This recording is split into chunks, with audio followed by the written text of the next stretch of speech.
పూరా local. Welcome to Pura local. This is Bharati. వాళ్ళ వార్తాపత్రికలోని ప్రధాన వార్తలు చూద్దాం.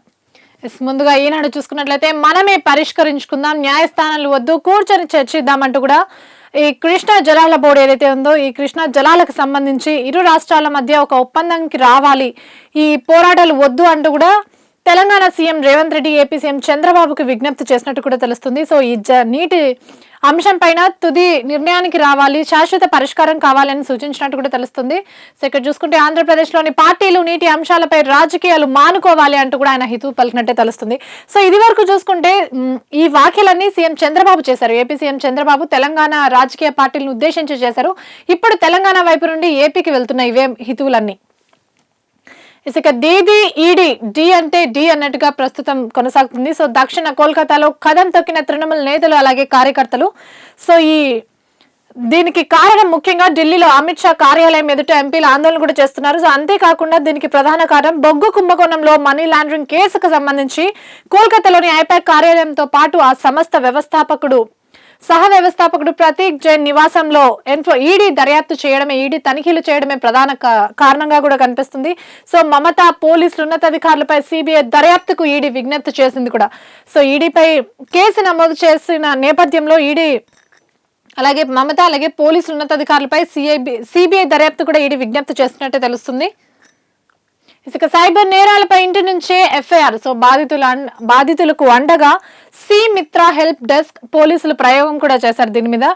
సో దీనికి సంబంధించిన అప్డేట్ ఇది. సో సైబర్ నేరాలపై ఇకపై ఇంటి నుంచే మనం ఎఫ్ఐఆర్ నమోదు చేసుకునే అవకాశం కూడా పోలీస్ శాఖ మనకు కల్పిస్తుంది. ఇక జీతం రాని జీతగాళ్లు, అవుట్సోర్సింగ్ ఉద్యోగులకు నెలల తరబడి అందని వేతనాలు, ఆందోళనలో పలు ప్రభుత్వ శాఖల్లోని ఉద్యోగులు. సో ప్రస్తుతం తెలంగాణలో పనిచేస్తున్న అవుట్సోర్సింగ్ అలాగే కాంట్రాక్ట్ ఉద్యోగులు ఎవరైతే ఉన్నారో సుమారు 6 నెలల నుంచి వాళ్ళకి వేతనాలు అందడం లేదని గత 20 రోజుల నుంచి నిరసనలు చేస్తున్నా కూడా ప్రభుత్వం ఎలాంటి స్పందన ఇవ్వలేదు అంటూ కూడా స్పష్టంగా తెలుస్తుంది. సో 6 నెలలకు పైగా నిలిచిన చెల్లింపులు, జిల్లా మండల స్థాయి కార్యాలయాల్లో 9 నెలలుగా అందని జీతాలు. సో ఇక్కడ నగరపాలకంగా చూసుకుంటే 6 నెలలు, జిల్లాలో అలాగే మండలాల వారీగా చూసుకుంటే సుమారు 9 నెలల నుంచి వీళ్ళకి జీతాలే అందనట్టు తెలుస్తుంది. సో ఏజెన్సీల వల్లే అంటూ మండిపడుతున్నారు. ఎన్నిసార్లు ఫిర్యాదు చేసినా ఉన్నతాధికారులు స్పందించలేదు అంటూ కూడా మండిపాటు పడుతున్నారు. సో చాలా చోట్ల వెల్లువెత్తుతున్న నిరసనలు, పగలు రాత్రి పూట పగలు రాత్రిని తేడా లేకుండా జీతం కోసం కార్యాలయాల వద్ద పడిగాపులు కాస్తున్నట్టు కూడా స్పష్టం చేశారు. ఇక్కడ చూసుకోవచ్చు, వేతనాల కోసం హైదరాబాద్ లో ధర్నా చేస్తున్న జాతీయ ఆరోగ్య మిషన్ కాంట్రాక్ట్ అవుట్సోర్సింగ్ ఉద్యోగులు. ఇందాక చూసుకున్నాం, పంచాయతీ కాదు పరిష్కారం కావాలి అంటూ CM Revanth Reddy AP CM చంద్రబాబుకు చేసిన విజ్ఞప్తులు. సో ఏపీ సహా సరిహద్దు రాష్ట్రాలతో మేము నీటి వివాదాలు కోరుకోవడం లేదు అంటూ కూడా ఆయన స్పష్టం చేశారు.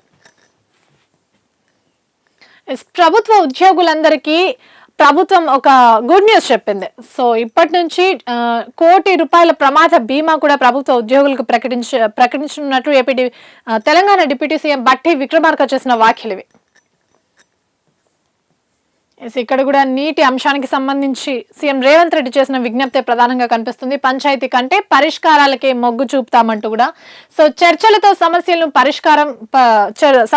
పరిష్కారం దొరుకుతుంది. పొరుగు రాష్ట్రాలతో సద్బంధాలు కొనసాగిస్తూనే సమస్యలు పరిష్కరించుకోవడానికి మేము రెడీగా ఉన్నాము అంటూ కూడా ఆయన స్పష్టం చేశారు.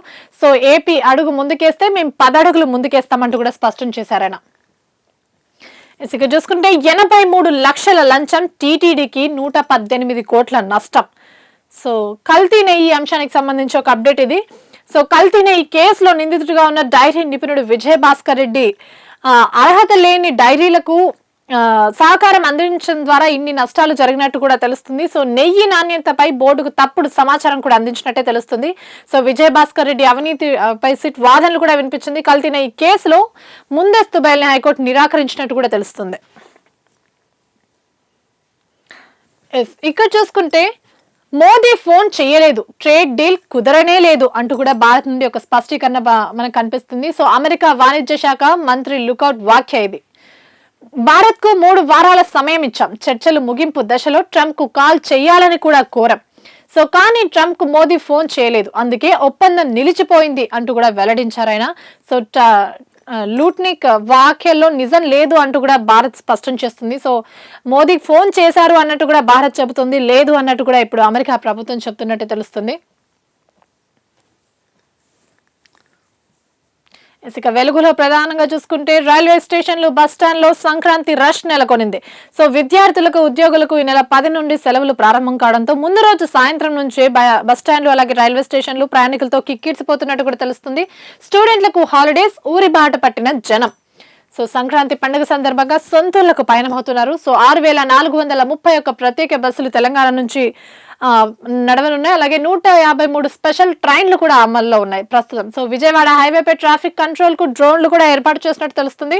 కమాండ్ కంట్రోల్ సెంటర్ ద్వారా మానిటరింగ్ పంతంగి టోల్ ప్లాజా వద్ద ప్రయోగాత్మకంగా అమలు చేసినట్టు కూడా తెలుస్తుంది. ఇసుక మున్సిపల్ ఎన్నికలకు సంబంధించిన అంశాన్ని ఇక్కడ చూసుకుంటే మున్సిపల్ ఎన్నికల్లో బీసీలకు 34% సీట్లు కేటాయించాలని ప్రభుత్వం నిర్ణయం తీసుకున్నట్టు తెలుస్తుంది. పట్టణాల్లో ఎస్సీ ఎస్టీ జనాభా తక్కువగా ఉండడంతో చట్టపరంగా దక్కే ఛాన్స్ కూడా ఉంది.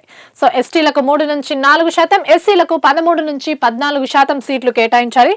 సో జనరల్ సీట్లలో బీసీలకు మరో 10 నుంచి 12% దక్కాలి. సో ఇవి అమలు చేయాలని అధికార పార్టీ యోచిస్తుంది. సో అదే బాటలో మిగిలిన పార్టీలు నడుస్తాయా లేదా అనేది ఇప్పుడు తెలియాలి.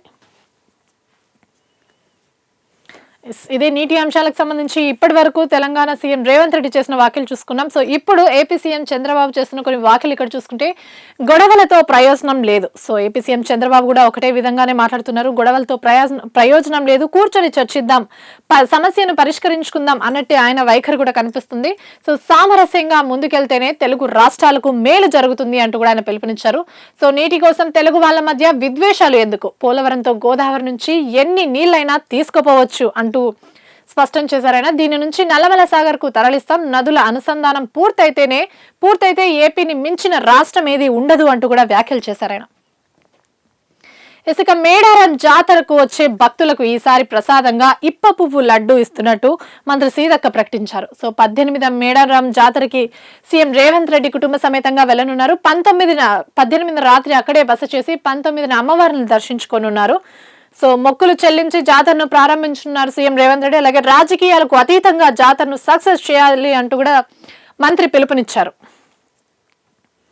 ఇక రాజాసాబ్ సినిమా టికెట్ల ధర పెంపుకు నిలిపివేత. సో హైకోర్టు మధ్యంతర ఉత్తర్వులు మంత్రి వద్దంటున్నా కూడా అధికారులు మెమోలు ఎందుకు జారీ చేశారు అంటూ కూడా హైకోర్టు ప్రశ్నించింది. భవిష్యత్తులో ఇలాంటి మెమోలు జారీ చేయవద్దు అంటూ కూడా హెచ్చరికలు చేసింది. సో టికెట్ల రేట్లను పెంచాలని ప్రభుత్వం భావిస్తే నిబంధనలకు అనుగుణంగానే వెళ్ళాలి అంటూ కూడా సూచనలు చేసింది. ఇక్కడ చూసుకుంటే సో కేంద్ర లోపభూయిష్ట విధానాలపై ఆర్థిక నిపుణుల్లో చర్చ మొదలైంది. సో ఇక్కడ చూసుకుంటే ఆదాయానికి తగ్గ వాటా ఏది అంటూ కూడా చర్చలో బయటకు వచ్చినట్టు తెలుస్తుంది. సో దేశ జీడిపిలో తెలంగాణ వాటా 5.1%, కానీ రాష్ట్రానికి దక్కేది 2.45% మాత్రమే. సో రావాల్సింది 3.76 లక్షల కోట్లు, వచ్చింది 1.84 లక్షల కోట్లు మాత్రమే. సో 5 ఏళ్లలో రాష్ట్రానికి 1.92 లక్షల కోట్ల నష్టం వాటిల్లినట్టు కూడా నిపుణులు అయితే చర్చ జరుగుతుంది. సో వచ్చే ఫైనాన్షియల్ ఇయర్ నుంచి 16వ ఆర్థిక సంఘం సిఫారసులు అమల్లోకి రానున్నాయి. ఈసారైనా పన్నుల వాటా పెంచి ప్రోత్సాహకాలు అమలు చేయాలంటూ కూడా తెలంగాణ తరపు నుంచి డిమాండ్ వెళ్తున్నాయి. ఇవి ఇవాల్టి వార్తాపత్రికలోని ప్రధాన వార్తలు. మరిన్ని వార్తలతో మళ్ళీ కలుద్దాం. చూస్తూనే ఉండండి పూరా లోకల్.